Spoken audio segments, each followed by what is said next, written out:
Hello there, Comic Clan, and welcome to Comics in the Cross, the greatest YouTubers that you've never heard of.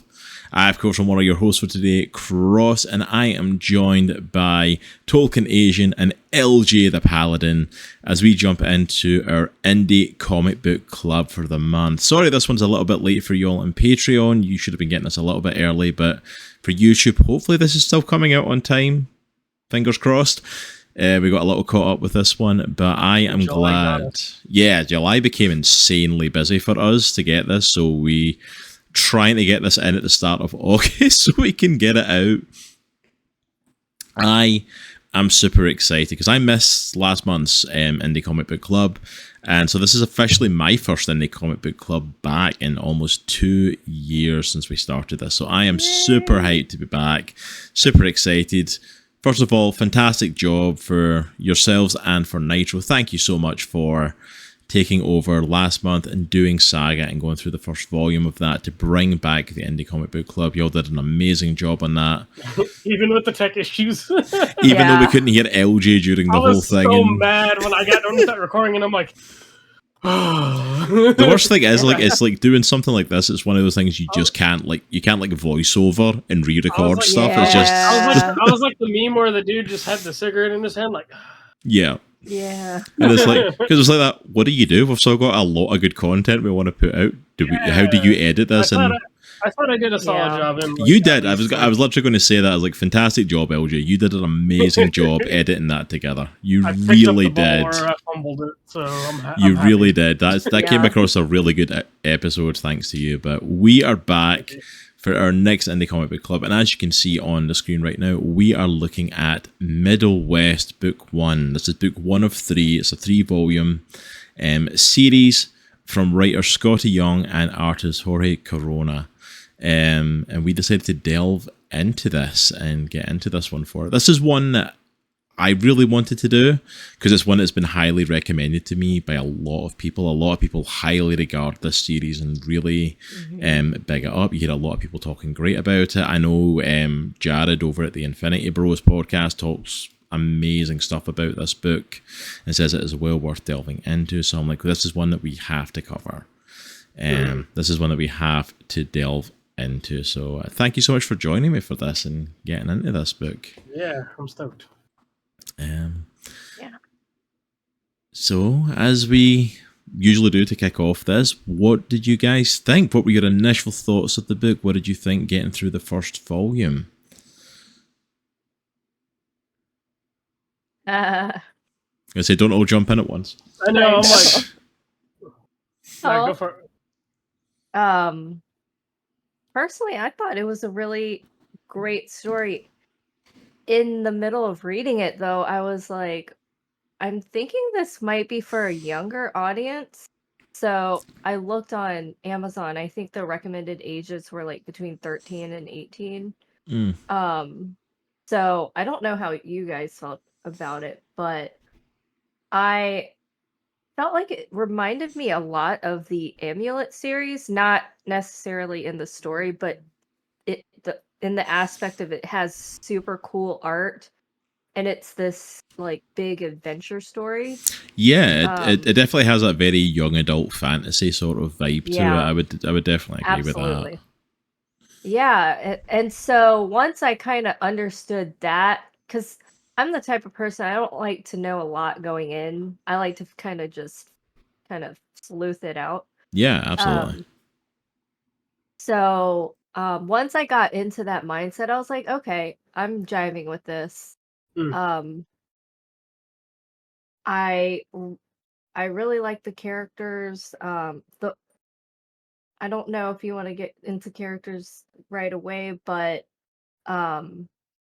personally, my least favorite character, I think, would be the fox. I am probably going to get a lot of hate because I know that this book is so beloved. It really is. But I just felt like I don't know. I really love the story. For me, sometimes when I was reading it, though, I felt like the flow wasn't there. And sometimes the sarcasm just didn't land for me, even though I know it is for like a younger audience. And I know it's the unpopular opinion. I know, but there it is. I'm sorry, guys. No, that's what we're here for, is to share our opinions on it and what we thought of it. And what about you, LG? What did you think on the book then? What were your kind of basics on it? And we'll delve back into more of the characters and the kind of plots and stuff of it. I want to get everyone's kind of just initial feel to now. So I kind of noted, like, I don't know. So I don't know if it's like a theme or something going on here, but like, so I noticed like with especially Saga, and then this, it's almost like, especially for like the setting of the story, it's almost like it's like a very much a show don't tell kind of a thing. Mm-hmm. I mean, like, you know, you get bits and pieces of the world, you know, through like exposition and certain little things. Like I loved that, like, oh, Saga didn't start off in telling me, oh, here's, you know, what's happening here, and here, you know, here's, you know, this basically. They don't really set the stage right away, and you kind of just get to be introduced. And so Middlewest, I'm kind of like, okay, so it's this like very much like contemporary, like almost like modern world blended with like fairy tale like elements, you know, and like it's just an established world. This is the way it is, so sort of thing. Like, okay, and so I'm like, I'm kind of okay with that. Like, I really am. I'm like, okay, like it leaves a lot of mystery, and it makes you think like, oh, what else is in this world? So the setting was a thing that like I find intriguing because I still want to know more. And like, you know, there's a lot of, and I'm sitting here going like, okay, what is the Middlewest? Is this like a region? Is it like the Midwest of America? Like, okay, where exactly? Like, what is the name of this world? Where are we at? You know, like, but I also like, I do find that intriguing. I think that's the big thing. And then there's definitely like personal. It's like a different slice of reality. Yes, because like I feel like in movies and video games and even like books, they feel like, oh, we have to lay this out for everybody to understand. You know, and I'm like, so far, and like as a very casual comic book reader, or as a very new to indie comics, I'm liking this show don't tell kind of like storytelling, and I'm just like, okay, like I you know, it catches me off guard a little bit at first, but I love it because I want to know more. No, absolutely. Yeah. And then, like, we'll get into it later, but there's definitely personal themes, like, I relate to with this story quite a lot. So, we can get into that a little bit later. Yeah, we'll definitely delve into some of that as we get into more of the story. Yeah. I definitely am vibing with stuff that you're I think what you're talking about, LJ, is the fact... Yeah. I think what you're saying is that the creators truly understand the art form, which is a graphic novel. And when you understand the art form that you're providing your like talent to, and you do it in a really good way, then you're right. You don't have to really explain yourself too much because you understand your readers, and you don't need an opening crawl that like Star they all Wars know what they're the stage. But and that's the beauty of graphic novels, is they're so labor intensive, but there's like there's such a love for the art form. Yeah, absolutely. I think that's it. I think you're definitely right with that. Like, Middlewest is definitely a book that's very aware of its medium. Like, you couldn't tell the story the way it is if it was a novel, because so much of the story is visually told and is visually shown. And I think if you try to do it in a sort of just regular run-of-the-mill novel, it wouldn't have the same impact and hit of it. And to go back to what you were saying as well, Joy, like, I think it's definitely a book for a little bit of a younger reader. It's definitely got a feel of that young adult fantasy novel.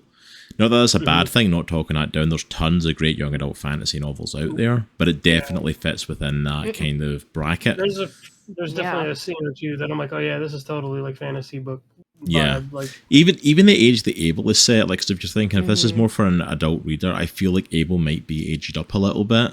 But Abel being the age he is, he feels is about that. I don't know if it says his age, but he's that kind of like 12, sort of 13. Yeah, like not quite a teenager. Yeah. Like, and it definitely there, feeds into that Yeah. preteen sort of story. young Like adult.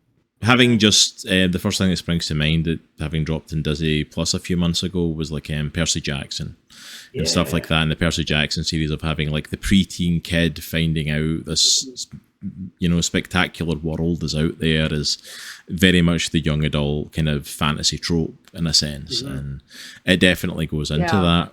Although, like you're saying as well, LJ, it's like, Absolutely. instead of having it be that thing of like where he's discovering this world he didn't know, like, because when I first started reading it, I thought that was the whole thing was going to be, and we'll get into the major plot points, but like obviously, like, you know, when his dad turns into the monster and stuff, and I thought, oh, so this is him getting ventured into this world, and then as they start venturing through Middlewest, it's like, oh no, this is just the way this world is. There's weird people These that are live in just common things. there's weird people that live in junkyards, and there's ogres and trolls living on bridges, and, you know, stuff like that. And I'm like, and we're just accepting that this is the way the world is. And I'm like, oh, so this is just the world? It's just like a modern fantasy-based setting? I'm like, okay. And it's like, I think for me, that it's not took like a Dorothy situation. Yeah. Show, don't tell. Yeah. For me, it took a few issues to kind of That's a really good point. Settle into that feel, because for the first few issues, I wasn't quite grasping. I was still under the mindset of like he was experiencing this stuff for the first time, and then by the time he got to like the troll on the bridge before he comes to like the carnival and stuff at the end, it was like, and there's no reaction of like anything of like this is out of the ordinary. Because like talking fox, okay, that could be a weird fantasy thing. Like he's got a talking fox that he's maybe known since he was a kid.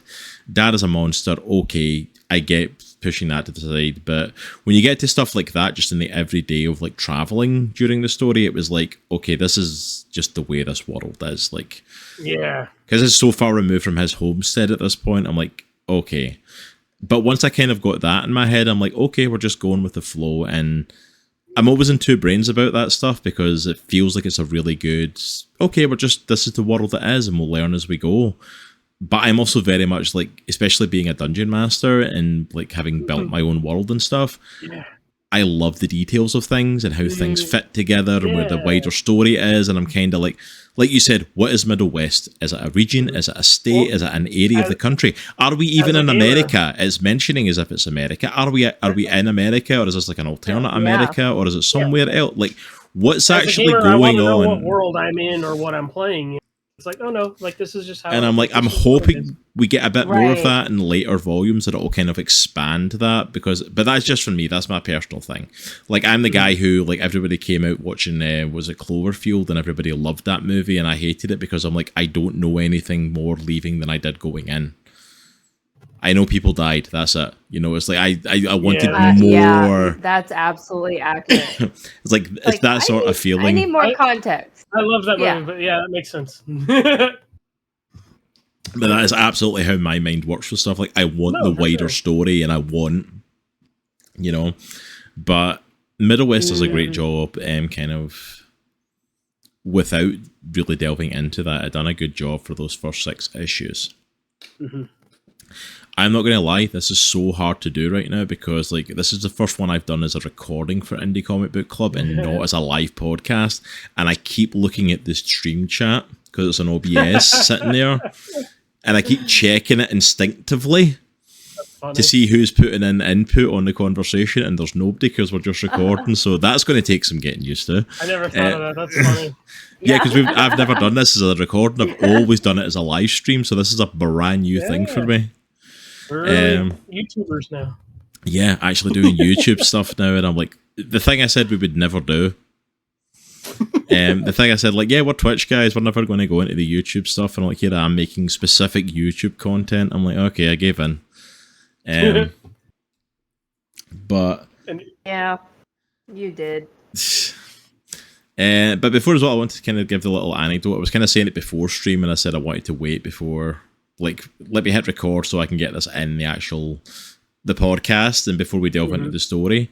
You can't see it, but like just above here, I think it's this comic up here, I actually have a Middlewest #1 that I got last year, signed by Skottie Young and Jose Corona, the writer and artist of C2E2. I managed to get both of them to sign it last year, which was one of the highs. Like, that, along with like meeting the Avatar cast and Kevin Eastman, were like my high points of C2E2. And I 100% took this specifically to get Skottie Young to sign it. Excuse me, knowing that he was going to be at the con and having no clue that Jorge Corona was going to be there. Until I literally looked at the front of the issue as I was walking away from Skottie Young's table, looking at his signature, and I looked at the other names on it, and I kid you not, I looked at the names and I literally looked up, and I'd walked maybe 3 or 4 tables up, and Jorge Corona's table was right there. That's so awesome. And I looked at the name, and then I looked at the front of the issue. I'm like, wait a minute. Wait. And I'm like, hell yeah, went so over, cool. Got him to sign it as well. And I'm like, so I've now got both their signatures on it by complete chance. If I had looked up like a second later, I'd have missed them completely. Awesome. And I managed to get both of their signatures. So I came away quite happy with that one. That's neat. By sheer chance.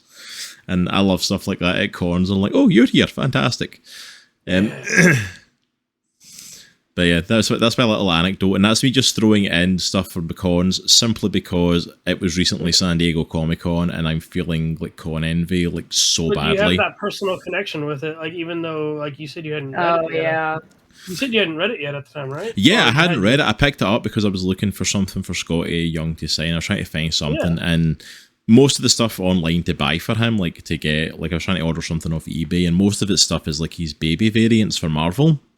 Which some of them are cool, some of them are cool designs and stuff, and I do like some of them, but I'm very much getting into a lot more indie comics, and I was like, I want to find something of his, and I went Middlewest. Something a little more unique that nobody, A lot of people talk good things about Middlewest. I'm like, I'm going to get him to sign Middlewest, and I'm so glad I went with that now, because I got to get the 2 signatures.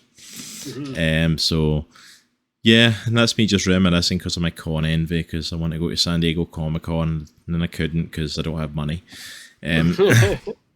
Being the major issue there of like, yeah, I don't have money for any of it. And I guess I can add to that. It's like, as a new, I mean, like just as somebody who's not like, I'm really not super familiar with a lot of names, and just because I'm so new to the world and I'm a very casual reader.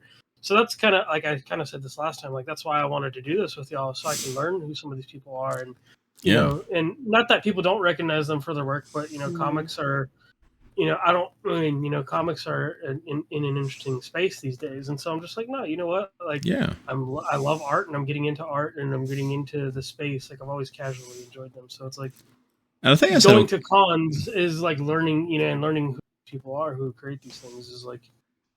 It's definitely a rewarding experience, I think.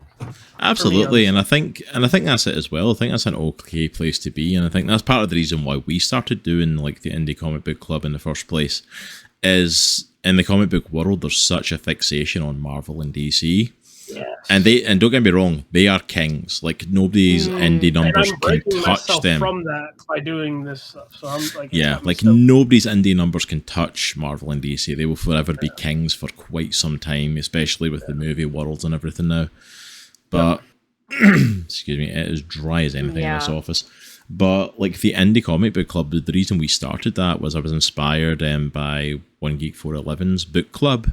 And I thought, why don't we do something like that for comics? And I'm like, you know what? Let's do Indie Comic Book Club, because there's a whole bunch of indie comics out there. Awesome. I'm not venturing into them. I'm not reading them. And I hear all these amazing stories. Let's, once a month, grab one. And that's what started our whole journey. And I wouldn't have read half the amazing comics that I've read without doing Indie Comic Book Club and having that spurred me on. That was how I learned about Lock and Key. The very first book we ever did on this podcast was Lock and Key. And that started a love with that. And then stuff like Klaus, and then, some of the other great books that we've done. We also got to do Mouse, Volume 1 and 2. Our Spiegelman's book, which was massive at the time because it was around the time of the whole, it was being banned out of school and stuff, and all that controversy. And it's like, there's so much stuff. And I developed a real love for these books. I really did. Because Marvel and DC, I got so fed up with, because like, I couldn't get invested, because I'm like, why should I care? It's going to reset by next year. This new person's taking on this mantle, but it'll be back to who used to have it by next year. If this person's died, it's all right. They'll be resurrected by next year. Like, there was no stakes. It was all hit by a reset button. Whereas reading indie comics was like, this is a story I can invest in. Whatever happens, happens. Because like with Middlewest, like even with Middlewest, like you said, what, this is only a 3-volume like thing? Or yeah, like, it's literally a beginning, middle, and an end to the story, like literally. And I love that. Like it's a self-contained story, you know, like, and so I think that's like a really testament to especially indie comics like this. It's like there's definitely planned out stories, and not all of them are going to be, you know, hundreds and hundreds of issues. They're going to be, you know, they're going to have an ending, you know, somewhere, you know. And I think that's great because especially in a culture like ours where if something is successful, it is done to death. Yes. Like so many TV shows and so many movie franchises go so far beyond the length of time that they should be sticking around to the point of like you're just kind of fed up of it. There's something to be said about knowing when there's an end to a story. And that's the beauty. Yeah, that's the beauty of the limited series. Yeah. Is, you know, this is it. There's not going to be any more. But of course, a lot of the times I want more. Oh no. But that's it though. It's like I think it's better to be left with that though. It's better to be left with that feeling of wanting more. Sorry, I jumped in and cut you off there, but yeah, it's like it's. Well, I feel like I get that. Oh no, you're fine. I feel like I get that with anime. And anime is like a really good example of this. You get stuff like Death Note. They could have like it's a limited series. They're not making another one because, you know, it wouldn't be the same anyway. And then, but then you have ones like One Piece and Bleach that just go on forever. All the big dogs. I don't know. Yeah. For me, it's just so, for me, even with like My Hero Academia, like sometimes it's easy for me to lose my place of where I'm at. And it's like, oh gosh, I have to rewatch all of this just to remember where I'm like, where I left off. And sometimes that, it's just as overwhelming. Like I love anime to death, but it's like, I was going to mention anime. I'm glad you did. Like they're just, it's just sometimes I just need a little resolution. Yeah. Absolutely. And I think that's it. I think anime is a great example for like both sides of that kind of. And because Japanese content is very much no middle ground. It's either you get like a few episodes of something and that's it. Too, you know, like, and that's it. Or you get either a few episodes or like One Piece, you get like over 1,000 episodes, whereas like, how do I begin at episode 1 when there's 1,000 episodes? I'm never going to catch up on that. But then again, something that's like a few episodes, you're kind of like, it allows it to maintain. Like one of the ones I always think movie-wise, from example, that was popping into my brain was like, you think of all the movie remakes, like you think of movies like Back to the Future. This classic time travel trilogy, and Robert Zemeckis has literally came out and said, I'm never remaking that. I'm not going to let them do a sequel. I'm not going to let them do a remake of it. That's awesome. It is the way it is. Yeah, it's like, it is the way it is until I'm dead and I can't say no anymore. There will not be. But because of that, it's maintained its pop culture like status and its legendary status as a movie because it's not been touched. And we sometimes forget that that's a good thing. Like, that's probably a reason why, you know, Middlewest is so highly spoke of in the same way, because it is one of those series that, like, there's 3 volumes. There is not a Middlewest 2. They've never gone back to this. In fact, they've done different stories together, like Skottie Young and Jorge Corona have literally released, what is it, You See Me in the Dark was their next one they did, and then at the moment, like currently, Ain't No Grave with Image Comics. They've literally got a series coming out now. I think there's like 1 issue left of it. Nice. And it's like, so like, they're still working together. They're still doing great content. But it's like, but it's not Middlewest. They've moved on to tell something different and something new. And we underestimate that, like, because we keep going back to the same well. People are so scared to take venture into new, you know? I feel like it depends on the author. It's how much they want to explore that story. Yeah. And how much, because even because with Saga, Brian K. Vaughan, I mean he's said like it's just gonna be one of those that it's in the name. It's just gonna be issue after issue, which is great for us because I'm like so it's just it.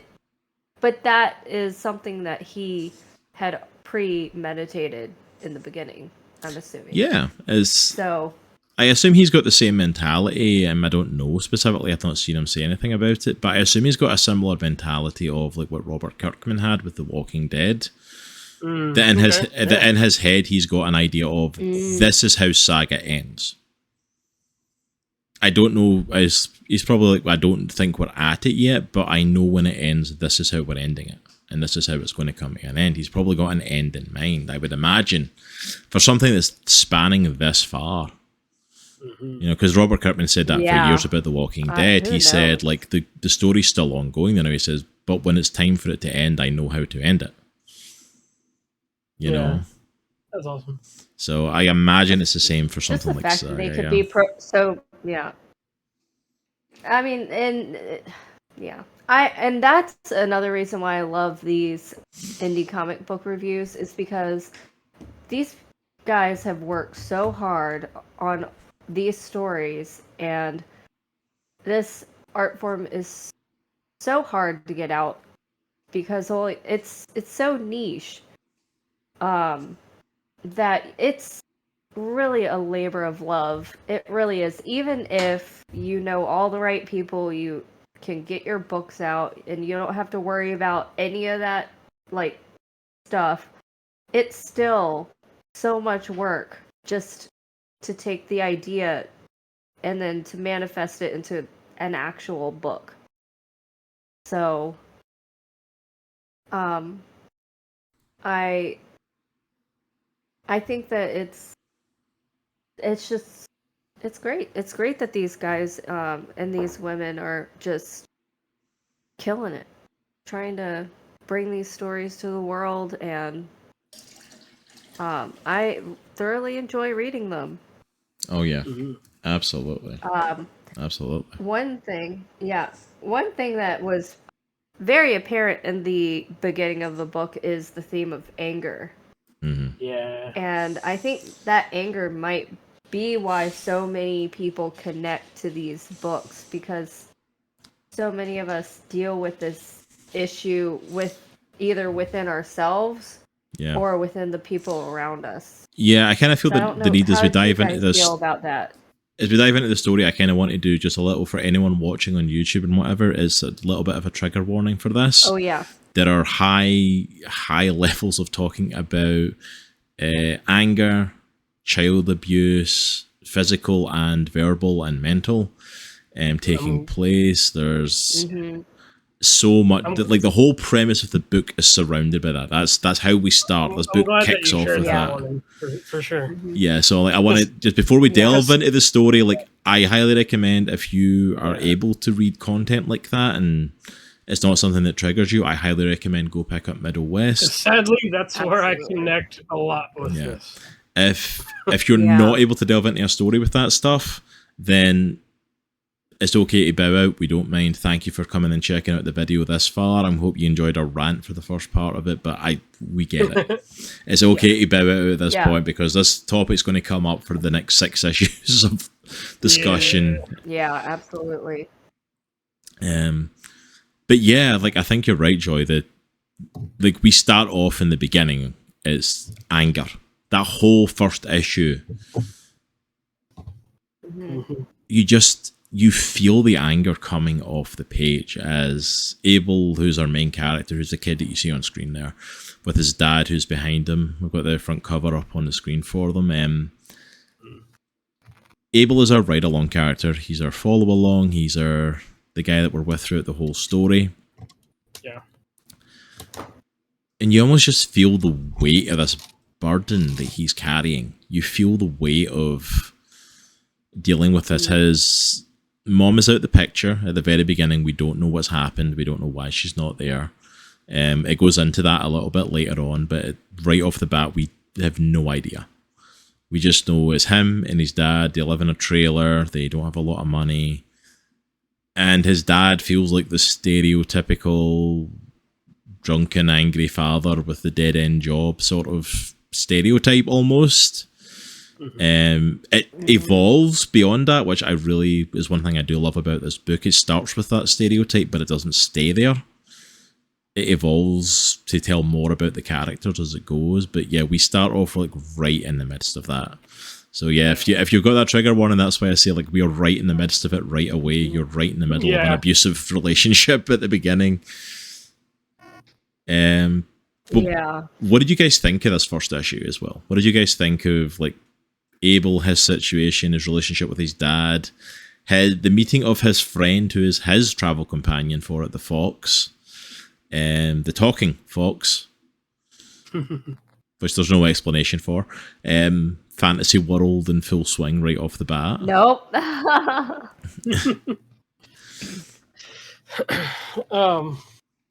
I guess for me, oh no, go ahead. Oh no, go ahead. Okay. So like I guess the personal connection, I guess right off the bat is what resonated with me. So I guess to get a bit personal, like at the end of the day,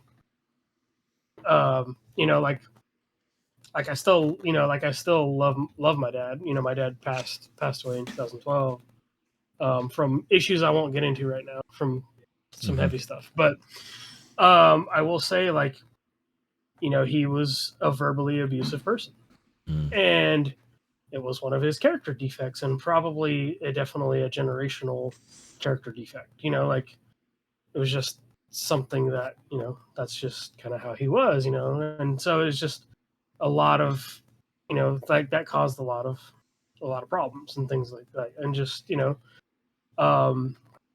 to the point where, you know, like me and my brother had to, you know, there was a time where my brother step in for me and basically like, dude, like, you know, we're afraid of you, you know, like you need, you know, like, and, you know, and at the time I'm just like, oh, coming home from school, and I'm just like, oh, I don't know what you're talking about, you know, and just like being a kid, you know, in middle school, and it's just like those, basically, so that's why, like, I can relate to Abel completely. And in the book, they have this, it's very literal, but it's almost like, you know, it's definitely like symbolism for a real life situation.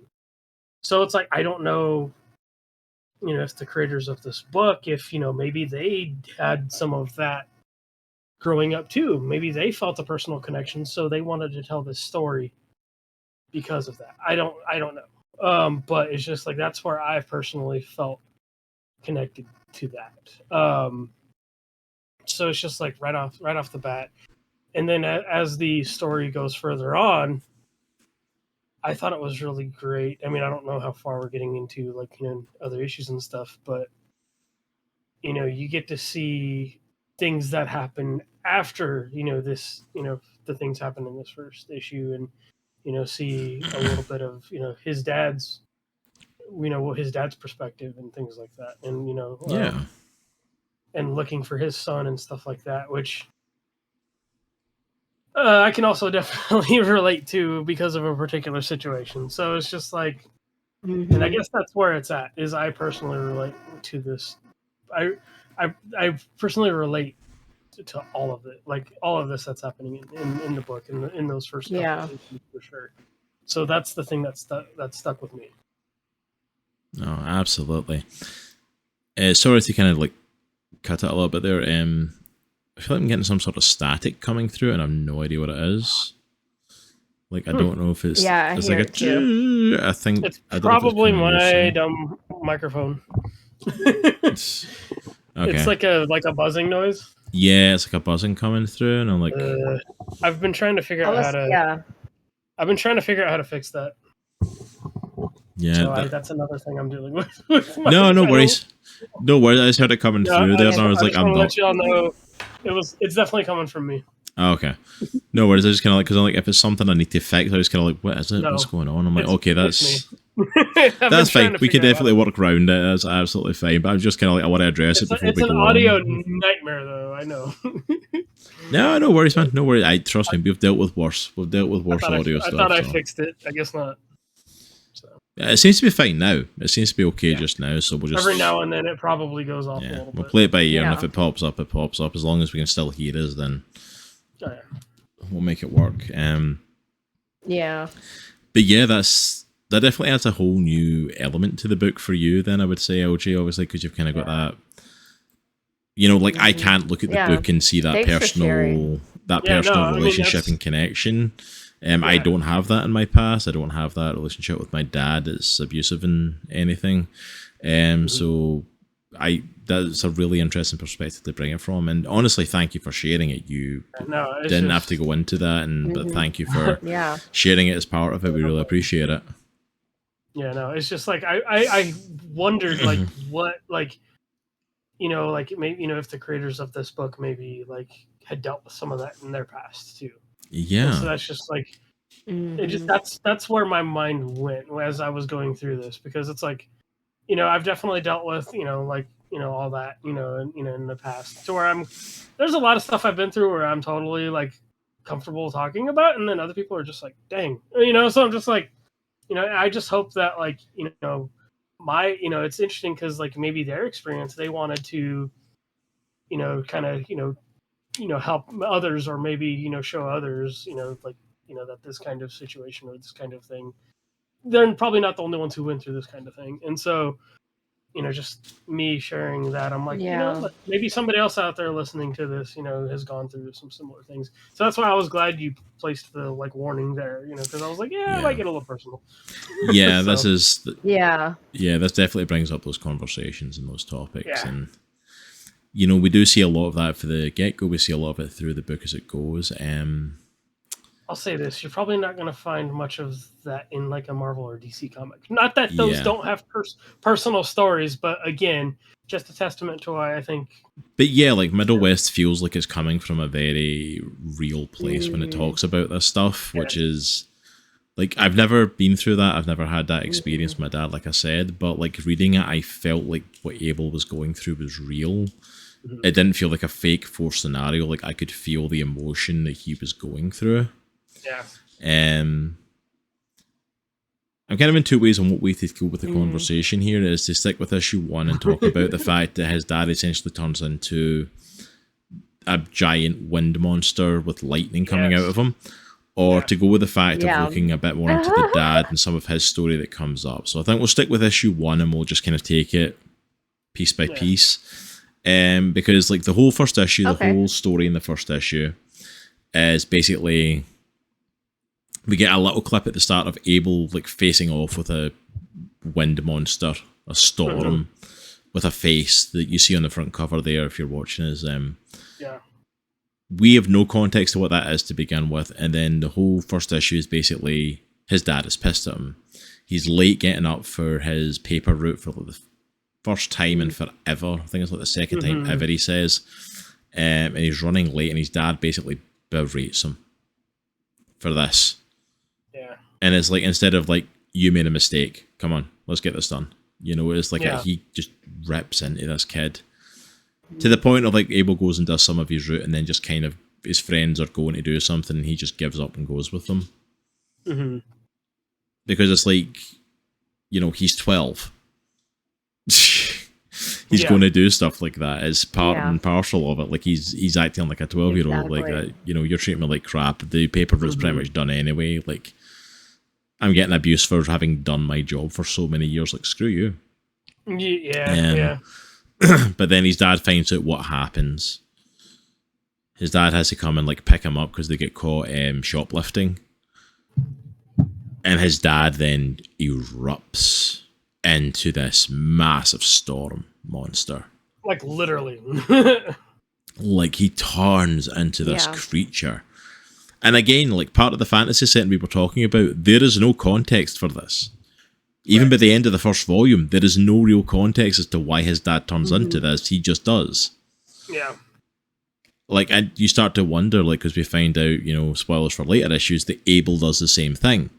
Like, is this a family trait? Is this something that was passed into your family? Is this which comes with the literal term like generational curse? Like Yeah. this very well could be something maybe his dad did in the Yeah. past, or something Yeah. happened with his family in the past. Absolutely. This could be like the basically personification of a generational curse like that. Absolutely. Yes.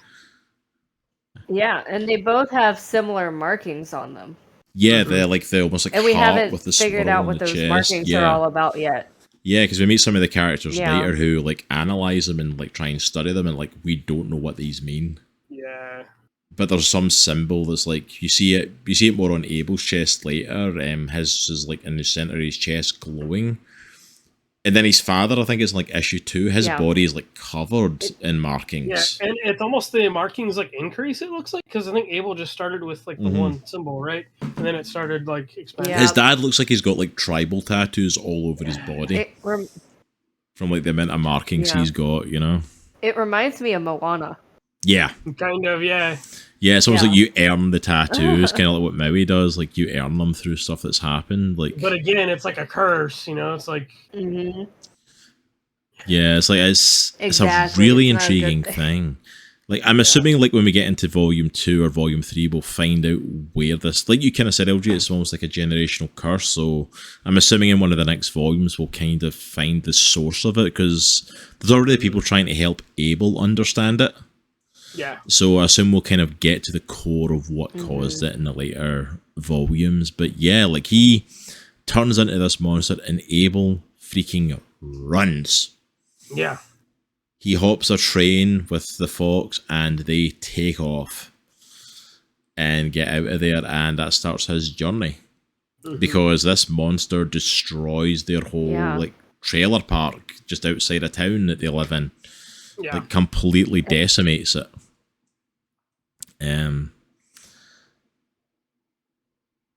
It's been And I doubtful. don't think he would want to stay there anyway. I don't know. Oh yeah, I mean, I think that's it. I think It definitely made the decision for him, for sure. Yeah.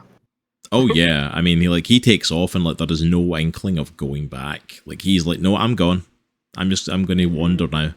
And that's like I could easily keep sharing more, but again, that is also a moment that I personally connect with. Like so I'm like, Yeah. it's just wild. But that's it though. It's really cool to kind of see that connection from your life and having gone through this, and to see it reflected so well in the story. Very much, yeah. Because that's the point of stories like this, is to connect with people on a personal level and to portray stuff. Okay, it's a fantasy graphic novel. Okay, it's a fictional story. Your dad didn't turn into a storm monster, but it displays what you went through, and it shows what you've gone through. It's so Mm-hmm. It's so special when you find these stories you really latch on, because like for me, I think the last time that it really hit home was when I saw the show The Bear on Hulu. Oof. That show just Yeah. the like toxic family dynamics. I'm like, Yes. I totally like it. It's almost like they were raiding my mail, and I'm like, what? Like this. Yeah. I think that's why so many people love that show, is that we can just relate. Unfortunately, we can relate on such a deep level. And yeah, and I think everyone has that to some extent. Even with this story, like even if it, like even if it's not the father-son dynamic, you can have this with like a mother, or with anyone, like a friend, with a spouse, and so you can still relate with it on a very deep level, even if it's not obviously identical. Relationships in general. I think that or something. Exactly. Like I just think that having stories as your safe place, this would be definitely a book that would be something I would cling to. Yeah. If I needed a safe place to kind of escape. it almost makes me feel kind of like, you know how the whole phrasing that we talk about, like playing tabletop games or like Dungeons and Dragons, people say that when you play that, they're like going through therapy and you work through your emotional trauma and stuff like that. I feel like it's the same sort of thing when you read a book like this. It's almost a case of like, this is one of these books that you latch to because you immediately identify with Abel and what he's going through if you've been in that situation. And you immediately like, I need to make sure he gets out of this okay. I need to see what happens to him and how his journey goes. Yeah. So you really care about him for sure. Absolutely, especially by the end of this first volume, I'm like, I am so invested in his story. Like, I need to know what happens to him. Yeah. I need to know what happens to this kid. Yeah, we love Abel, and how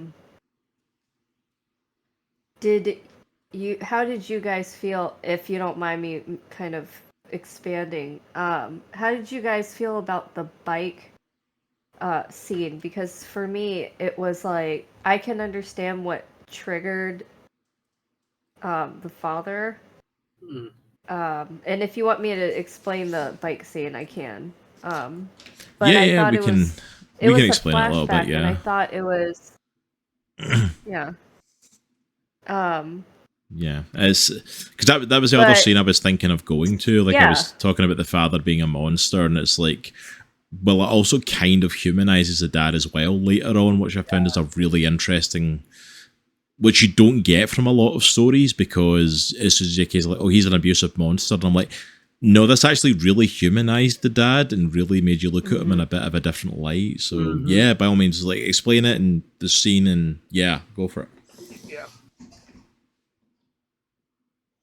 Yeah, so it's the beginning of chapter 5. It's a flashback to Abel and his father getting a delivery, and it happens to be a bike inside this crate. And Abel just knows it's from his mom, and his dad is so hurt because he's just clinging on to the one person who abandoned them. And he has so much love for his mom, which he should, but it obviously hurts his dad, because his dad's the one who's, raising him, who's doing all the hard work, who's putting, I guess what little effort he's putting into the relationship. So instead of like, in, I guess, understanding that he's hurt, he responds in anger, and he destroys the bike. Which I think it takes a really strong parent to see your child still cling on to that parent who may have either left or just isn't available emotionally. Yeah. And kind of be the one who gets like the brunt of everything. Because you're the one who's actually there. Yeah. That's hard. I really, honestly, to be completely honest, I felt like I connected with this scene a lot. Not to that extreme level that we see his dad responding, but as at the moment, I'm essentially a stay-at-home dad. I do content creating at the night, in the evenings. I work during the day when I've got a break. But especially right now in the middle of summer, like, I'm at home with the kids all day while Jay goes to work. I am here and I try to be here for my kids the whole day. I kid you not that mummy is their world, though. And they are so focused on mummy. They're excited when mummy comes through the door. And I'm like, wait a minute, I've been here all day doing everything. Like, I get none of that, like, not in an over-the-top way like his dad goes through, but like, to see that more extremely played out, of like him to be fixated on the mom and able to be fixated on this, when you almost, like, I can really connect with people's emotions well, and in that scene I felt the pain that the dad was in. He is still clearly hurt from his wife, his partner, whatever, leaving. he is still paying, and you can see like I am struggling to make ends meet here. I am struggling to raise a kid. I am struggling to give the kid everything I want, and I think it's something a lot of people can relate to with the financial state a lot of people are in today, of like, you know, like something coming up, like we're halfway through the year, Christmas is coming up in a few months, and like trying to, you have to make it special for your kids, and it's like, I'm just trying to make ends meet and trying to pay the bills, and now I have to like, but I don't want to let them down at Christmas and trying to give them everything they want. Like I get that feeling, and then to see like this mom who's, you're not even here to raise your kid, and you're sending this expensive bike, and he's all super excited, and it's like, it would be hard to not take that on an offensive way. Mom. Yeah, like, because that's it as well. Like, where is she? Where is she, and why is she doing that? Yeah. Like, why would she do that? That's just, I feel like that's a little cruel to send a bike but not a letter. Yeah, there's nothing there. It's just a bike, and it's like, is it like the flipping of the ideal of like the dad that like, you know, that abandons his family, but he does all the expensive gifts for the kids to try and like make up for not being there? Is it just flipping that on its head, or is there something more to it? Because, you know, maybe we'll find out more of that, or maybe we'll never touch on the mom again. You just don't know. But yeah, it's a really interesting concept for it, and it's like and for me it was really interesting because up until this point, like we've had 4 issues up till this moment happens in the comic, and then this really humanized the dad for me. It really humanized him. Absolutely. He wasn't just this abusive monster. Or it's like even back when, after he turned the first time, when he wakes up and he goes, "Oh my gosh, where's my son?" Like, yeah, it's like, where's my son? He actually, what did I do? it's like real care. Yeah. And it's like, and he is now searching for him, which is a really complex story to tell when you think about it. Yeah. He's probably the most complex character out of all of them, except for maybe Abel. Yeah, absolutely, absolutely. And he's probably the one that's the least, like, pulling the story forward, maybe? I don't know. Yeah, well, that's it. There's whole chunks of issues where he's not even on. I don't know. I think there's issues where he doesn't even appear. He's just this almost like looming figure. That's what I'm thinking. Exactly. Which makes him even more kind of scary, or like almost like that monster. Yeah. Yeah. But then to kind of like follow that up is finding more about this monster. And to follow that up as well, like we talked about, the generational curse of that monster gets passed into Abel. Because most of the time he's fine, but then he gets angry. His anger fuels it, and especially when someone tries to talk to him about his dad and he doesn't want to process that, he turns into the same sort of monster that his father did. And we see him do that a couple of times in the book. And the book actually, like, spoilers for the end of the 6th issue, like that's literally how the first volume ends. Yeah. As the fairground where he's finally made a home, and this crew that he's traveling with and this family he's made, he turns into this monster in the middle of it. And can't be calmed down. I'm like, so you need to like get the next volume to even know what happens following that. But, but it's that I love, it was a perfect description of it, LJ, of like, it's a generational curse passed on. Because like he's dealing with this anger, this hurt, and this pain that he doesn't even know. And so if I may share, I guess another like example. Yeah, go for it. Go for it, man. So like when my dad passed, like there's, you know, me and my sister, you know, like I have half sisters and half siblings, whatever, but you know, we two are we have the same mom and same dad.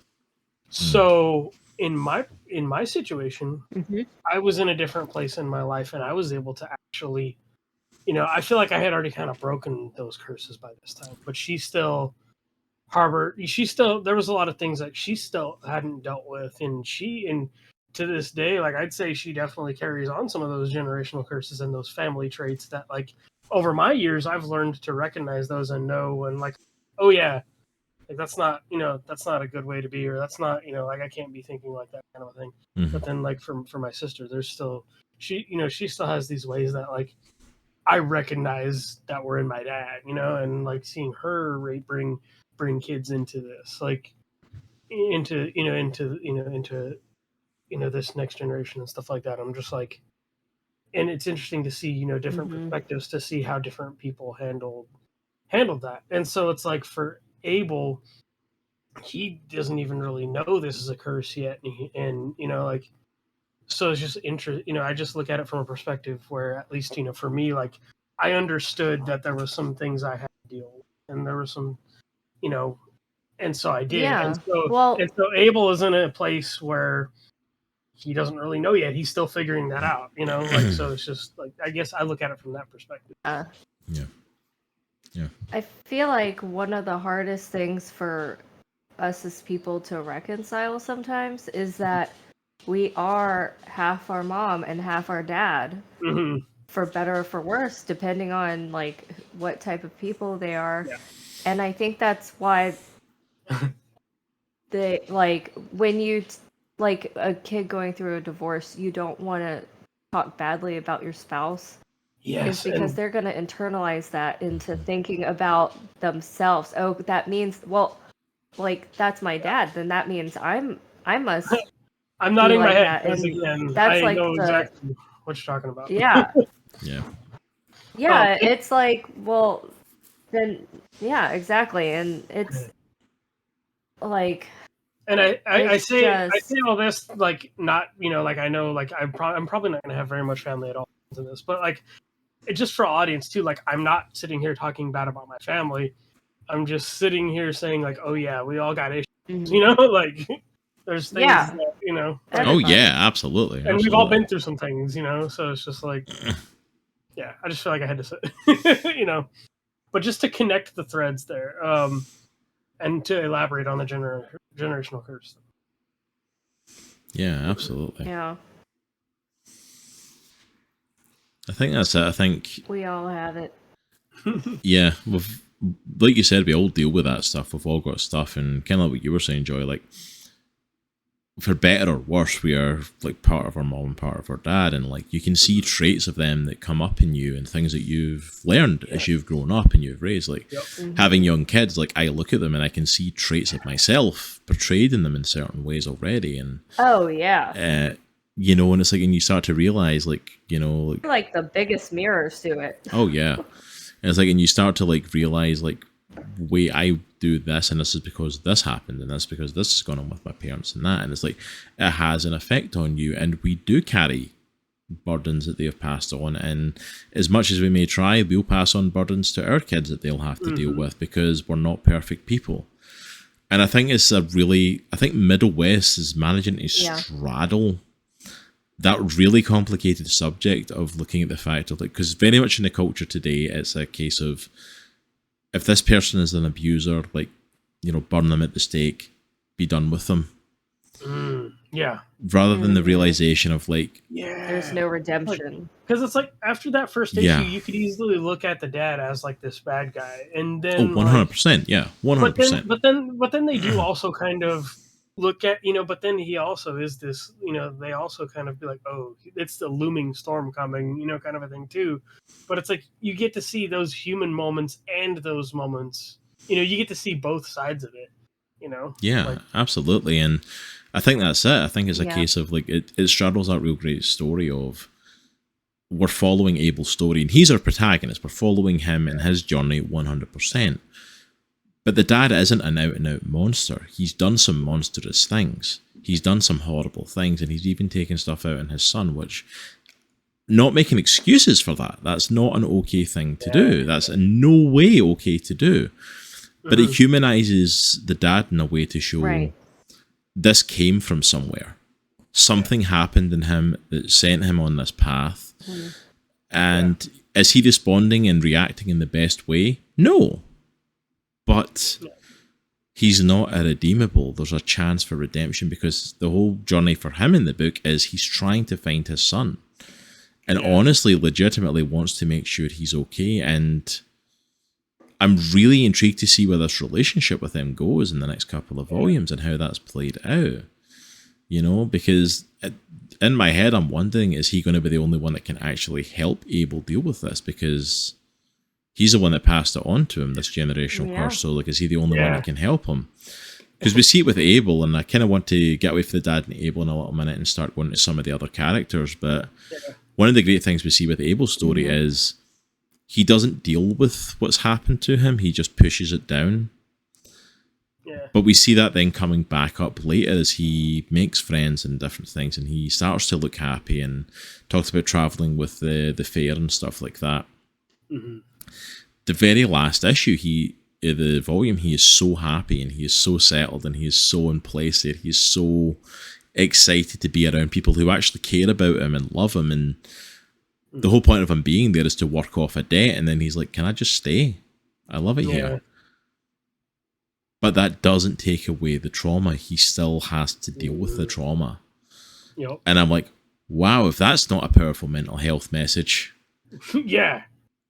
Your life can be amazing, it can be happy, it can be exciting, it can be all these great things, but at some point you're still going to have to deal with the trauma because it hasn't disappeared, it's still there.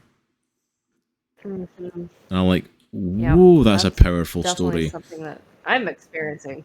And that's a powerful message when you go back to what we talked about at the start, that this book is meant for teenagers. It's a young adult graphic novel. It's meant for teens. Like, I was probably around Abel's age when I went through some of that stuff. Like, trying to grapple with some of that stuff when you're a teenager, and here's a graphic novel that's presenting it as a case of, like, here's a way that you can visualize it and see it and understand what you're dealing with. Mm-hmm. And I'm like, wow, that's a phenomenal thing to even attempt. Yeah. Right. But I do want to move on to some of the other characters that we do meet in the book, because we have talked a lot about the allegories of the book. And the kind of overarching stuff for it, which I think is amazing, because that is the main kind of premise of the book. It's a testament, yeah. And it does a phenomenal job of the story it tells, absolutely. And like I said, I adore Abel. He is the cutest kid. Like, I want to protect Abel with all my heart.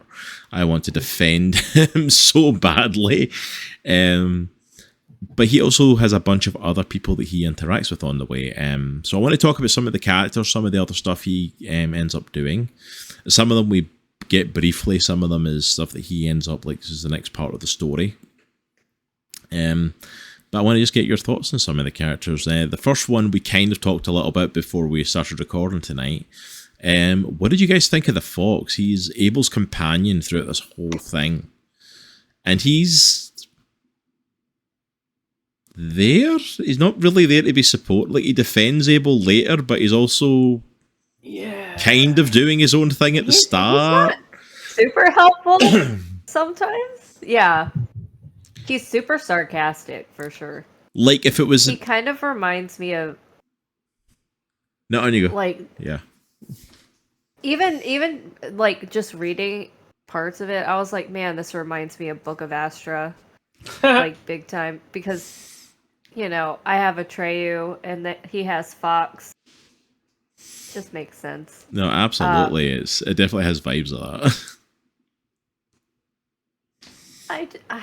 Sometimes I felt like the sarcasm was a little, like, stereotypical. But I know. Unpopular opinions. I'm sorry, guys. I'll say this. He wasn't my favorite character.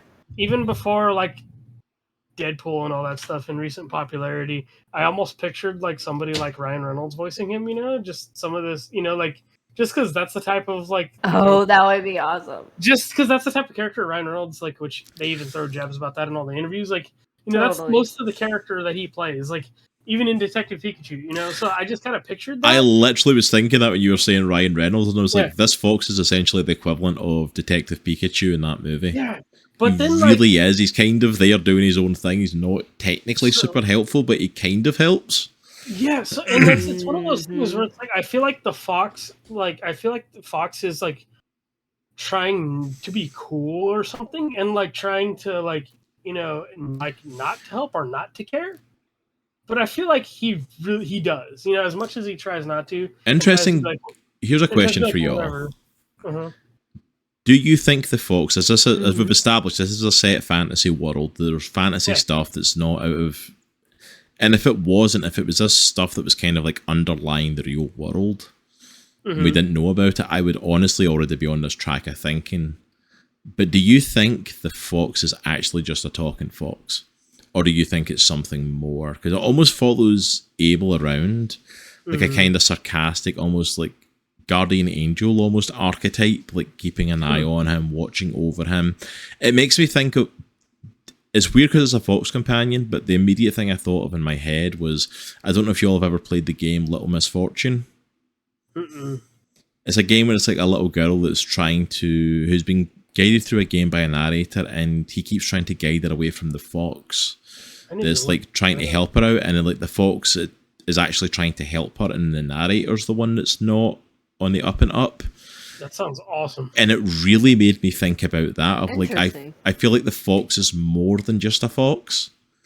I feel like there's like, why are you hanging around? Why specifically with this kid? Why have you developed a friendship with this kid? You don't feel like the type that would. Like, you don't feel like the type that would go up, oh, this kid's having a hard time, I'll help him care. Yeah. Unless you're like just trying to be like almost like the cool, sarcastic older brother-esque kind of personality to him. Yeah. But it's like, but it feels like there's something more there, like there's some sort of protection there. I never actually thought of that. I always just thought like, oh, like maybe he's just this punk of a fox that's just like, maybe met him or, you know, like at some point, or and it could be that simple. You know? It could be that simple that he's just met him, but I honestly kind of wondered, like, are you something a little bit more? Like, are you some sort of protected? Is this because I hope so. Like as much as he doesn't want to, like as much as he wouldn't say it, there's probably something about Abel he finds endearing. Yeah, so he probably kind of hangs around, you know, like. But no, if there is something more, then sure, that's awesome. Like that'd be cool. I think it's just hard to make the call. There is because. Yeah, sometimes I felt like it was just a little bit there for exposition. And that's me being a Slytherin, I'm sorry, guys. That's alright, I'm a Slytherin as well. It's kind of like the whole case of that, though. Like, is he just there so that Abel's got someone to spout stuff out to? Rather than doing like thought bubble kind of conversations to himself, he's got an actual character to interact with. But like, it's hard to tell because, like we said at the start, again, we don't know the full lore of this world. What like, are these talking animals just a thing? Like, they just like, is he just adopted Abel? Is that a thing that they do, or is this like some sort of wider thing? Like, you don't quite know off the bat. In all honesty, but like, it was just a thought I had about it. I don't know if it will go anywhere like that, but I was just intrigued. Or like, maybe he is. Maybe I'd be okay even if he.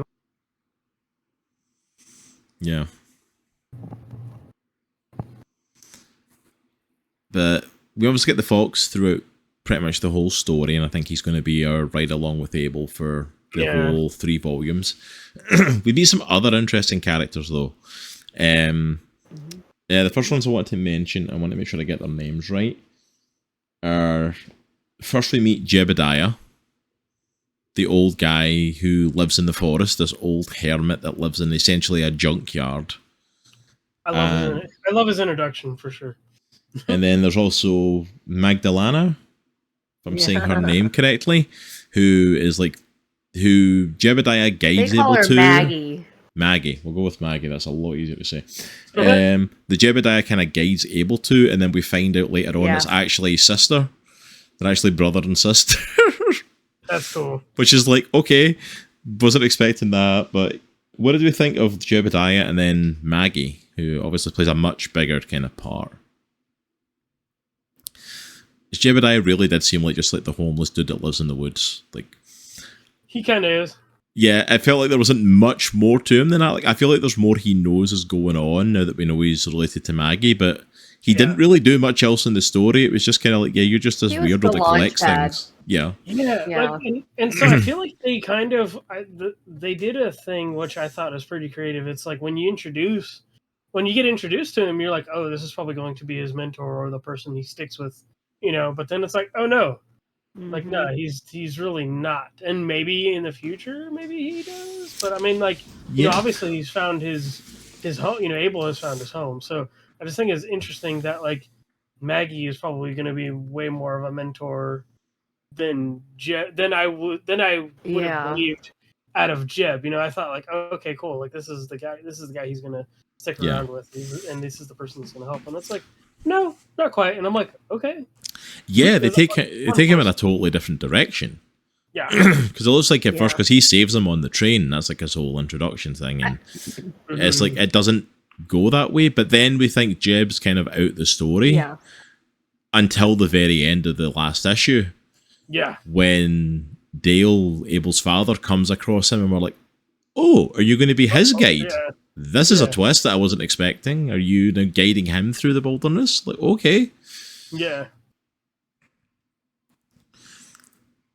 But I feel like Jeb, it seems like he's going to be a help in more of the external part of the story rather than the internal. Right. I think Maggie might possibly be that more of a help in regards to trying to figure out what's going on inside. Yeah, I think I can definitely agree with that, because I'm just might help all about what's going on the outside. Yeah, because I'm flipping through the book, just kind of double checking some stuff, but I'm like, both Jeb and Maggie show some sort of arcana, like understanding. They understand magic. Both of them understand a little bit of the symbol that's on his chest and are trying to help him control it. I think even Jeb helps kind of try and calm him down when he's starting to get riled up at the junkyard. So like, there's definitely, the two of them definitely have a deeper understanding of some of what is capable in this world, more than what we're even aware of with it. But yeah, it's just a really interesting character. It's like Maggie, I thought was a really interesting character. Really, it's interesting to see that she's gone from this fortune teller to essentially running this fair. Like the fair that Jeb sends him to is this, like, you know, just typical fair that gets put up with all the different kind of attractions, and they tear down, move to the next town, and instead of like being the fortune teller, though, she's like now running it and in charge of it. And yeah, and one thing that I really liked about her character that I feel like is different than all other characters that have ever been like the owner of a fair like that, or like a carnival, is I feel like in typical media, we see when you make a deal to pay a debt, it's like the debt seems to never, ever get paid, and they just own you as a slave, and that's just their mentality is, you're my slave forever. But with Maggie, she actually tells him, your debt's paid, you can leave at your free will whenever you want. And that alone, I thought, was extremely powerful, because she gave him the opportunity to leave, to go on his own way. And we even see it a little bit with Bobby, another character we're going to talk about, the young girl that Abel meets. That they're talking about how him being at the fair, he feels like it's family. So I think it's really interesting when you get to that point that Maggie's releasing him from his debt. And it's like, you can leave at your own free will. And he asks, can I stay? And it's like, which shows that all this time he spent working off the debt, that he's not been treated badly. In fact, he feels more of a family than he's felt in a long time. Yeah, more. So not only has she let him out the debt, she's also treated him well. Yeah. So I think she's going to become a really interesting character going forward in the next volumes. I think we're going to get a lot out of her. I love how they drew her. Yeah. She just looks so awesome. She's got a really cool design. The art to her. is just so, it's just amazing. Oh, yeah. Yeah. Yeah, it absolutely is. There's a couple of characters I want to hit into, and then we're definitely going to talk about the art, because Jorge Corona's art was amazing in this book. And the last couple of main characters that we have, one of them I mentioned is Bobby and her sidekick, her robot Wrench. She's a little black girl that's a mechanic at the fair, and just one of those characters that feel like she's been there forever and is just working on machines, fixing things up, doing stuff. It actually clashes with Abel quite a bit at the start. Yeah. As she basically tries to keep an eye out for him that he's not up to anything shifty, and then catches him being very shifty as he starts to That was a fun scene. starts to steal food, and then the two of them go on the chase after him and the fox to try and catch them, and they end up developing a really sweet friendship. To the point of that even Maggie kind of questions him. It's like, you're starting to like Bobby, and he's like, no. No, what are you talking about? Like any typical 12-year-old boy. It's like, you like her? No. Yeah.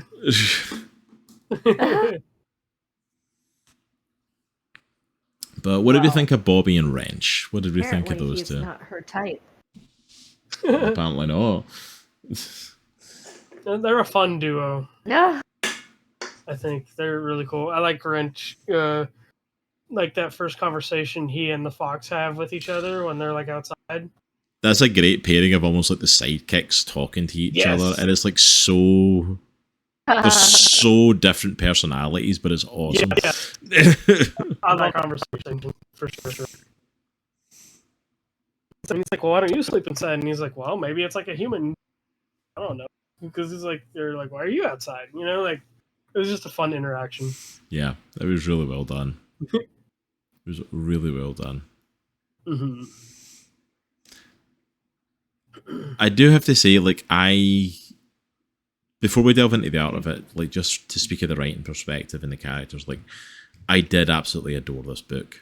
I thought the writing was... Skottie Young's writing is phenomenal. And for a guy who's mostly, not exclusively, but mostly known for his artwork, and probably mostly known in the wider community for his artwork, he's not really written many comics in the Marvel and DC. He's done a couple of indie books. He's known for the stuff he does.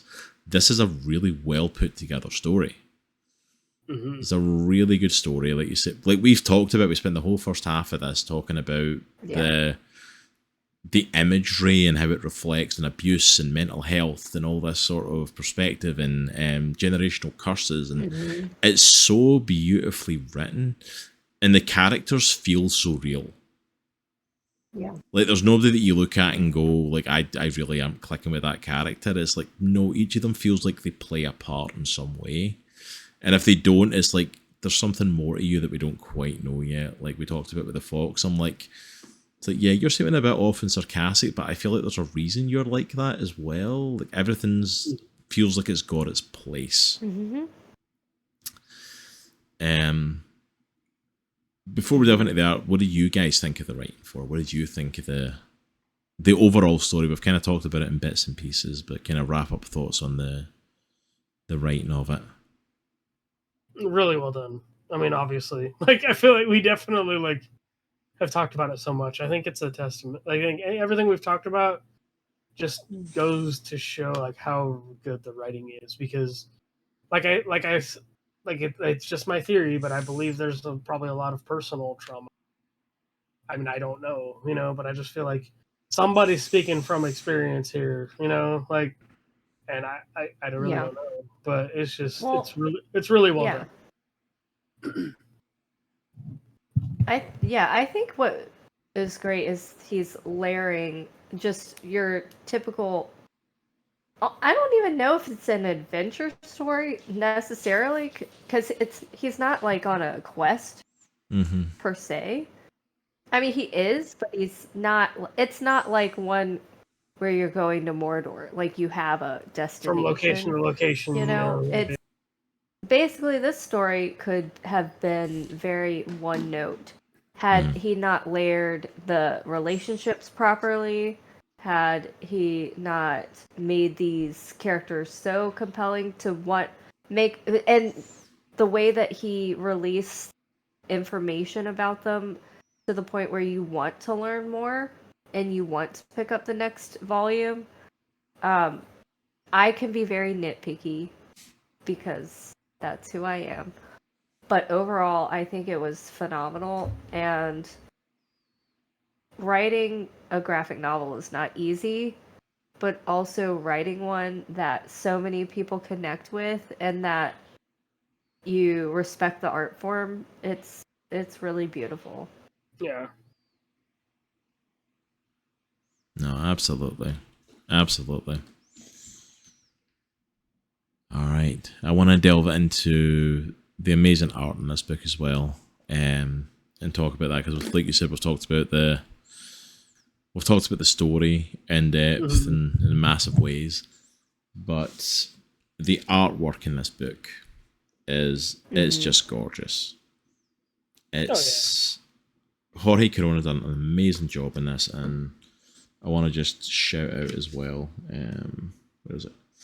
I'm just going looking through panels and like Jean-Francois Beaulieu, I believe, is the name of the colorist in this as well, and the work of the two of them is just amazing. I mean, like, I don't know how much you can see it on stream, but like this is your opening page. Yeah. That's how the comic starts. Yeah. Like, oh my goodness. The designs are phenomenal. The coloring is just so beautifully done. It's I love it. I absolutely love it. But I want to throw it down to you, Joe, because I want to get your input on the art, because you are one of our resident artists. I want to get your input. I know art's a big thing for you when it comes to the comics. The art for me is one of the things that really kept me engaged, kept me reading. I feel like they packed in so much detail in every panel that, like, I don't even know how long this would have taken. And the artist knows how to work smart, in my opinion. I don't know if that means that he has to work harder because there is so much detail. I mean, every panel could be a painting. I mean, look at something like this. I was thinking very painterly as you were kind of talking. Like when you're talking about like how long does this take? Look at something like this over 2 pages, this splash page. I'm like, right? That must have taken weeks to fully do. Like, surely there's so much detail in it. It's incredible detail. I mean, it's just, I don't even know how, like, he even fits all of this in his mind. It's just so amazing. I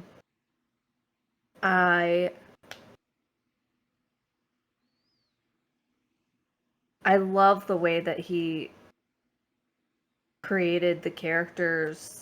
I mean, they all have their own personalities. Some, my one gripe, and this might be a quick one, is the scene on the troll bridge where he annihilates the troll. I got a little lost, I have to admit. But overall, out of all of that, that was the only spot that I really noticed. I'm kind of confused. Like, I had to do a retake. But when we just approach the carnival for the first time, and you see all of the balloons and the lights. The lighting is what really caught my eye with this whole book.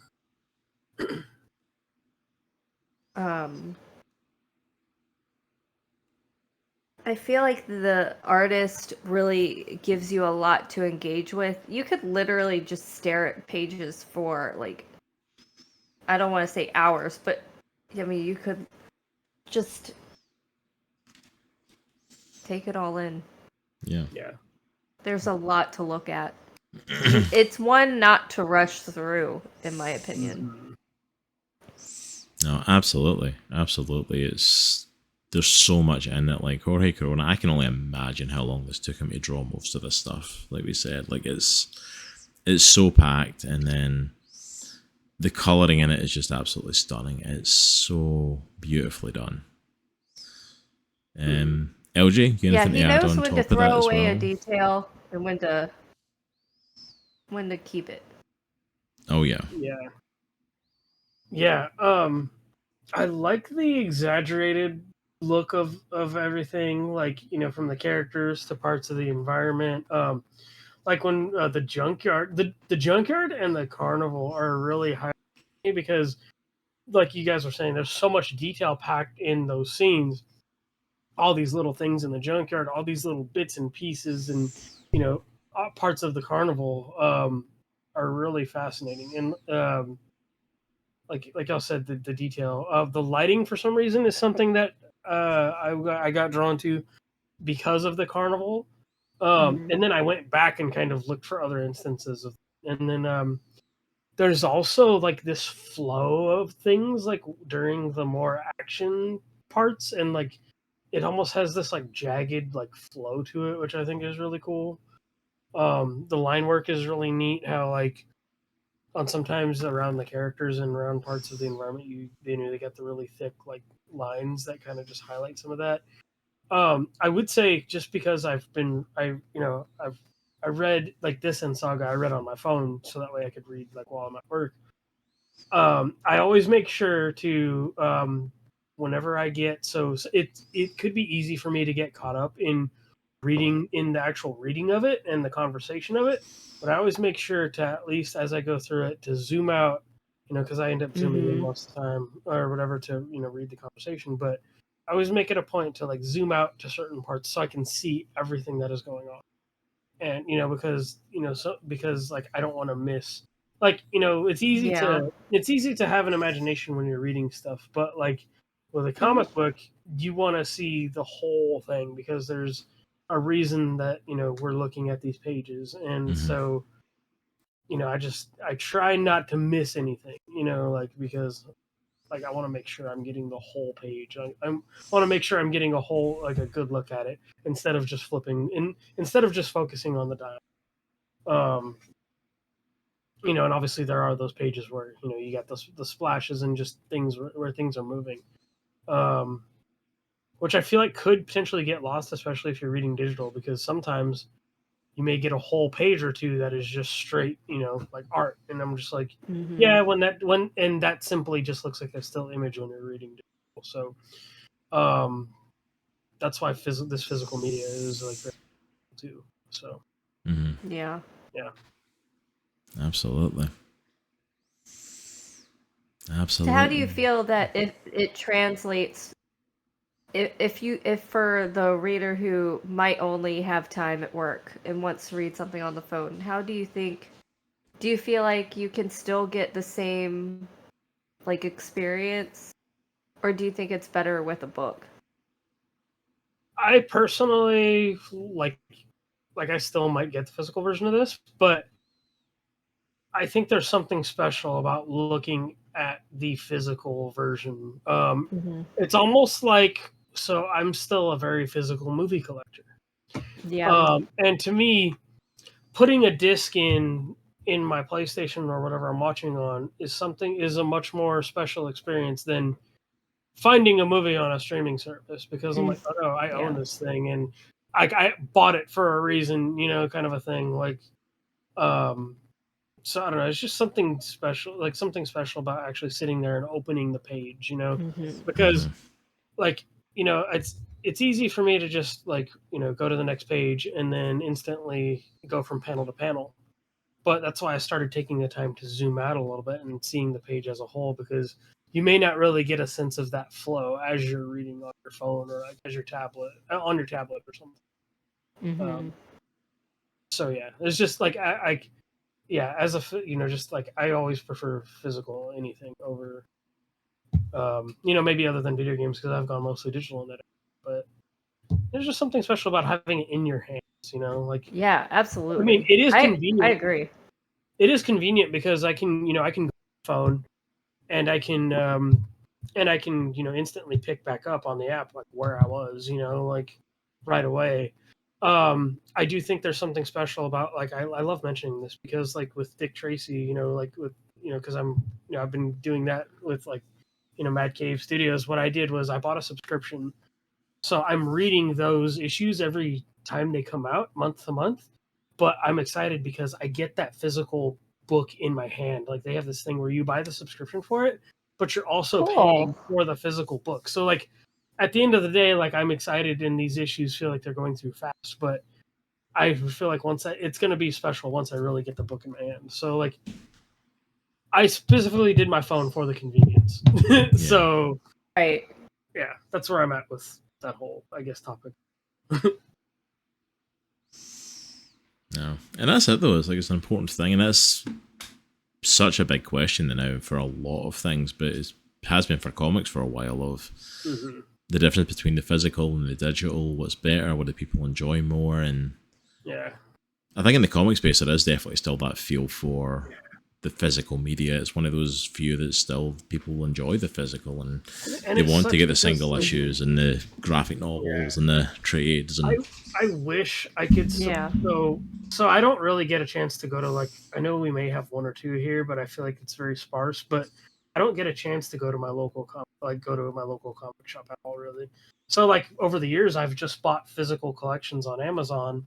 You know, or like recently, like to get one of the single Spawn issues, I found this online comic book, retailer or whatever. So it's like, at the end of the day, like, I wish I could do more to support, like the actual creator, rather than just buying something off of Big Dog Amazon, like, so it's just, that's why the comic book industry is, like you said, in a very interesting space right now. Yeah, absolutely.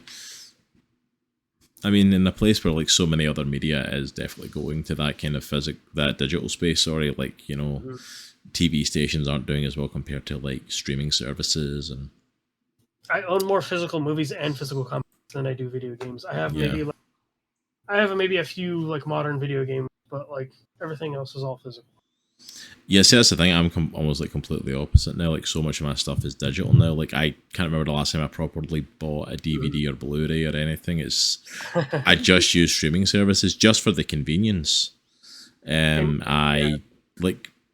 I don't know the last time I bought a freaking like CD or album or record. It's like I use Spotify. It's for me, it's totally fear-based. It's just, what if they just take it off stream? I want to have a physical copy, and I don't want to be like, they took them off, so now everybody's flocking to get the DVD. Yeah, and then they're all gone. And so I guess to tie it back, like I knew like I wanted to get a physical Middlewest eventually. But now that I'm reading it, and now that I know it resonates with me so much, like I want the physical version, because like I usually, like, there have been times where I would buy a comic or a movie or whatever just randomly, but more than not, like the thing that I buy, like the movie or is because it has a special place in my heart. And yes, I don't want it to get lost in the digital space. So like, and I got that. See, that is a positive generational thing I got. Because my grandmother used to collect a ton of movies, and she had her, collection of books. So like, I admired that. So I took that trait. See, I took a good trait. I took a good trait. I took a good generational trait. Yeah. It's almost Go ahead. No, sorry, I was going to say it's almost the opposite for comics as well, though. Like, because you worry about stuff coming off the streaming services, like. Like Netflix has been really bad at cancelling stuff and removing certain things, but then you get stuff like Disney Plus that have just outright removed shows off of their platform. Or they edit shows. Yeah, or they edit them. And Netflix has edited shows, and both Disney Netflix has too. Both Netflix and Disney Plus have removed like Netflix originals and Disney Plus originals from their platform. Edit these comic books. Exactly. It's like where there aren't physical media, is just on the platform. It's the only place, and then they're gone. And like, I think one of the ones we were talking about was like with Mike Flanagan's stuff on Netflix. Like, his TV shows are still on there, but his movie that he done with his wife, Hush, it's not on there anymore, and they've only just gotten the rights to move it somewhere else, and it's going to come, I think it's later this year or next year, but it's been years off of there.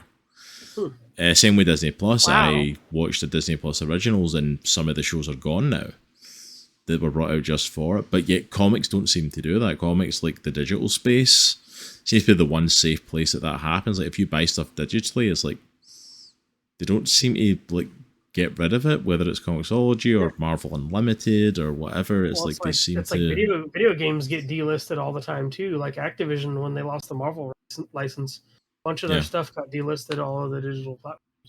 Yeah, and I think a lot of those platforms, though, they're doing it because they love comics. It's Yeah. not like some big corporation like Disney or Netflix. Mm-hmm.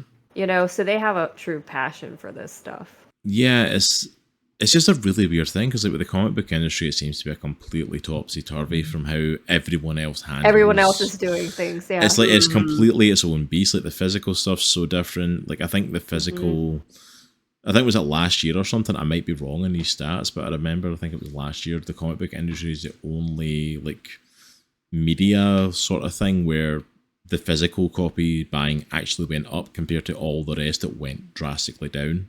That's awesome. Or something like that, or at least it was stayed round about the same. Some at least like percentage. it's Nice. and it's completely its own thing, which is just amazing. Yeah. And I love that there is opportunities for like that because I think I can't remember who I was talking. It might have been you, LG, but I was talking with someone saying that I love getting the physical stuff, especially for Indie Comic Book Club. Like I love buying the actual physical trades, so that I've got them. That's on my shelves there with all my trades on them. I love having that.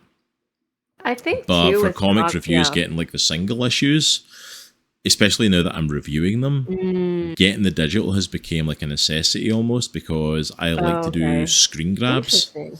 Like I like to do screen grabs and do shots of the comic, just a few pages and stuff. Anyway. Yeah, we get sent PDFs from places that we're connected with, which is amazing and a completely mind-blowing thing that happens for us.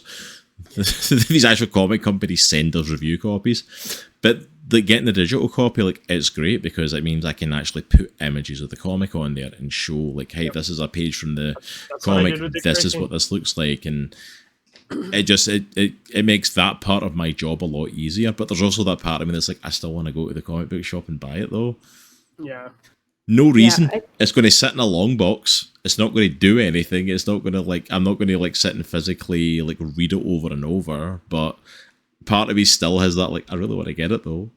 But it's honestly for me, and it's like collecting art though. It's not just a book. Like, I mean, think about me and Jay. We love collecting books. You know, and they're not even like as much of an artistic like visual than like, you know, comics are. So that might be why people do collect the comics over everything else because you're buying it for a lot of the time because of the fact that it's a piece of artwork.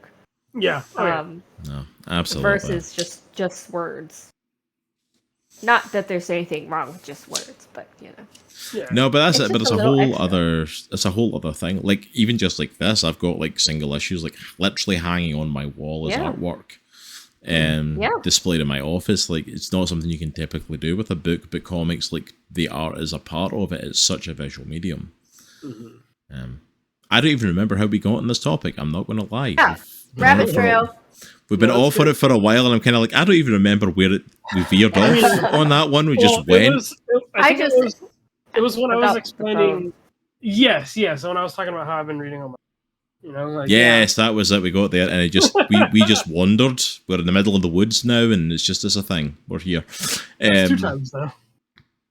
All right, so I think we went through the gist of the book itself and everything about it. So I think there's. We were talking about character. Oh no, we went to art. I think we were talking about the art. We were talking how much we enjoy the physical art and the part of it. And I think honestly, like the art just blows us out of the water for this.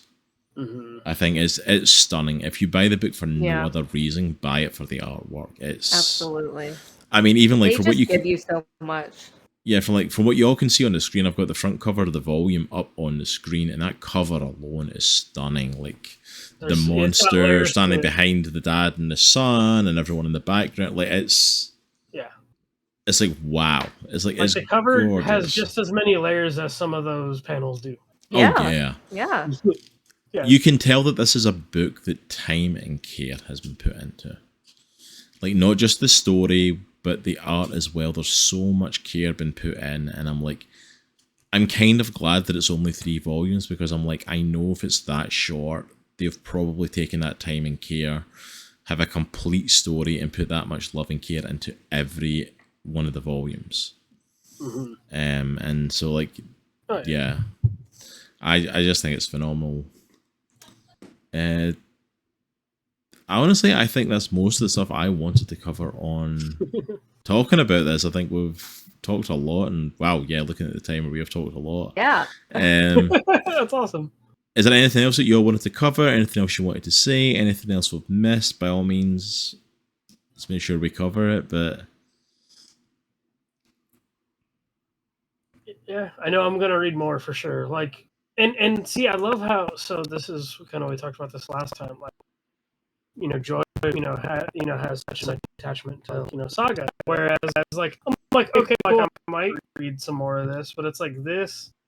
I definitely know like I'm going to read this stuff, because I had, I just I didn't connect with like Saga, which I still enjoyed the read it. But it's just like like I resonated with this a lot. Yeah, I think that's a definite thing that you get, especially with indie comics. Is like you always find that one that really just is yours. That one that you're kind of like, no, this is my series. This is what I'm.